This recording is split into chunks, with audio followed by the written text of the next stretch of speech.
Good morning, सुप्रभात प्यारे बच्चों। कैसे आप सब लोग। ऑनलाइन क्लास में आप सभी लोगों का एक बार पुनः स्वागत है।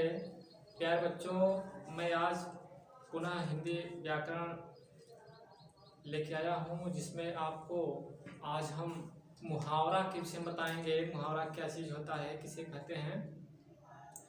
तो आइए हम चलते हैं, आपको मुहावरा का अध्ययन कराते हैं। सर्वप्रथम हम आपको ये बताएंगे कि मुहावरा क्या है, किसे कहते हैं मुहावरा, इसका अर्थ क्या होता है, और साथ ही हम आपको लोकोक्ति का भी अध्ययन कराएंगे। लोकोक्ति किसे कहते हैं तथा मुहावरा और लोकोक्ति में क्या अंतर होता है, इसके भी विषय में आपको बताऊंगा।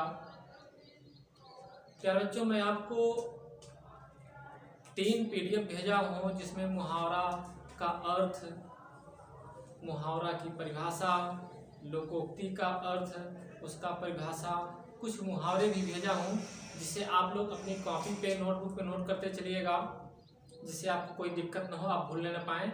साथ ही मैं आपको वही PDF समझाने की कोशिश कर रहा हूँ। चलिए आइए, सबसे पहले मैं आपको मुहावरा का अर्थ बताते हैं। मुहावरा किसे कहते हैं। तो प्यारे बच्चों, मुहावरा मूलतः अरबी शब्द है। मुहावरा जो होता है यह मुख्यतः अरबी शब्द है, जिसका अर्थ है बातचीत। जो हम सामान्यतः बातचीत करते हैं वह मुहावरा के अंतर्गत आता है। अब आते हैं हम परिभाषा पे। मुहावरा की परिभाषा आपको मैं PDF भेजा हूँ। मैं मौखिक रूप से भी आपको बताना चाहता हूँ कि मुहावरा क्या चीज़ होता है। जैसे मैंने अभी आपको बताया कि यह मूलतः अरबी शब्द है, जिसका हिंदी में अर्थ होता है बातचीत। तो मुहावरा की एक परिभाषा मैं आपको बताना चाहता हूँ, ध्यान से सुनिए सभी लोग।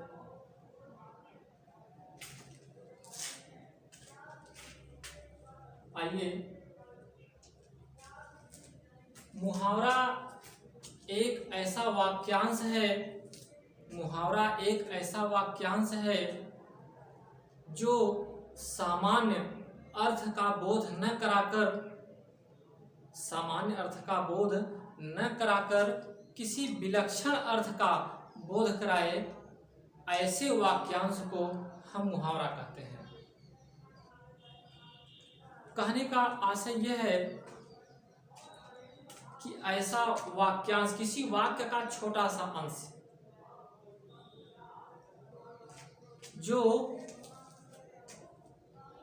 साधारण सा, सामान्य सा अर्थ जो उसका निकले, उसका ज्ञान न करा करके कोई दूसरा अर्थ प्रकट करे, ऐसा वाक्यांश मुहावरा कहलाता है। अब आप देखिए, लोकोक्ति, जिसमें मैं आपको मुहावरा और लोकोक्ति दोनों का अर्थ और अंतर, परिभाषा PDF भेजा है, आप उसको नोट कर लीजिएगा। अब हम आते हैं, मुहावरा और लोकोक्ति देखने में दोनों एक जैसा लगता है, लेकिन थोड़ा सा बारीक अंतर होता है। मैं आपको उसको स्पष्ट करना चाहूँगा और आप PDF के माध्यम से उसको पढ़ लीजिएगा। तो बेटा, मुहावरा जैसे मैंने आपको बताया अभी, यह वाक्य का अंश होता है, यह किसी वाक्य का अंश होता है, जबकि लोकोक्ति पूरा वाक्य होता है। दूसरा है, मुहावरे में लक्षणा की प्रधानता होती है। अब प्रश्न उठता है, लक्षणा क्या चीज होता है। तो प्यारे बच्चों, हिंदी व्याकरण में शब्द शक्तियां होती हैं। शब्द का पावर, एनर्जी, उससे शब्दों की शक्ति बढ़ती है।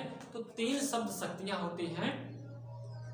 पहला है अभिधा, लक्षणा और व्यंजना।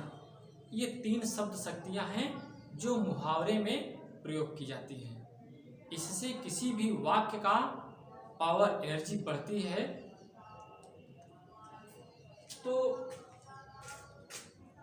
मुहावरा में जो है लक्षणा शब्द की प्रधानता होती है। लक्षणा का तात्पर्य है सामान्य सा जो लक्षण दिखता हो किसी भी वाक्य में, सामान्य सा। और लोकोक्ति में व्यंजना की प्रधानता होती है। अब आपको इसके लिए तीनों शब्द शक्तियों की परिभाषा, अर्थ वगैरह उदाहरण सही समझना होगा, तब आप समझ पाएंगे कि लक्षणा शब्द शक्ति और व्यंजना शब्द शक्ति में क्या भेद है, क्या अंतर है। तीसरा है मुहावरों के अंत में ना शब्द अनिवार्य होता है। कोई भी मुहावरा होगा उसमें ना शब्द अनिवार्य रूप से रहेगा। और यही आप देखेंगे कि लोकोक्ति में ना शब्द अनिवार्य नहीं है। और चौथा है अंतर, मैं आपको बता रहा हूं लोकोक्ति और मुहावरे में। यद्यप देखने में, पढ़ने में, सुनने में एक समान दिखते हैं दोनों, लेकिन यही अंतर होता है आपको यहाँ जो मैं बता रहा हूं। चौथा है मुहावरा केवल गद्यात्मक होता है, यह पद्य में नहीं होता। वही लोकोक्ति दोनों में होती है, गद्य और पद्य दोनों में लोकोक्तियां कही जाती हैं। और पांचवा है मुहावरों को या मुहावरे को वाक्य के अनुरूप थोड़ा बहुत बदला जा सकता है, उसके रूप को परिवर्तित किया जा सकता है, किंतु लोकोक्ति अपरिवर्तित होती है। उसे किसी अन्य शब्दों में आप परिवर्तित नहीं कर सकते। तो प्यारे बच्चों, आप लोग जो हमने पीडीएफ भेजा है उसको अपनी कॉपी पर नोट करें और इसको अच्छी तरह से समझ लें। बहुत बहुत धन्यवाद। आज तक यही इतना ही।